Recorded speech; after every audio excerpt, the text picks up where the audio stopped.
আমরা আমাদের কাজ নিয়ে খুশি আছি। বিশেষভাবে আমাদের প্রায়োরিক কাজ হলো মানুষের মাঝে বাণী প্রচার করা, প্রত্যন্ত এলাকায় এবং বিভিন্ন জাতির মাঝে। এখানে রয়েছে জেলে, ঋষি সম্প্রদায়ের, বাঙালি, বিভিন্ন রকমের মানুষ রয়েছে। এবং আমাদের দ্বিতীয় সেবা দায়িত্ব রয়েছে স্কুল। এখানে সেন্ট পলস উচ্চ বিদ্যালয় একটি প্রতিষ্ঠিত স্কুল, বাগেরহাটের মধ্যে একটি শ্রেষ্ঠ প্রতিষ্ঠান। আমরা এখানে দুজন সিস্টার শুরু থেকে কাজ করে আসছি।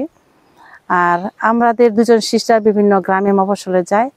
আর আমাদের এখানে একটা বর্তমানে নেই, সেলাই সেন্টার ছিল ফাদার রিগনের মাধ্যমে সেই সেলাই সেন্টার ভালো কাজ চলতো, বিশেষ করে নকশিকাতা।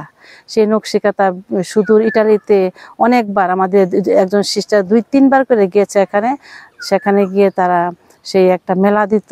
আর সেই মেলার মধ্য দিয়ে এখানকার প্রচার খুব সুন্দরভাবে প্রচারিত হতো আর কি। এখানকার আমাদের হোস্টেলে এখন প্রায় 20 জন মেয়ে আছে।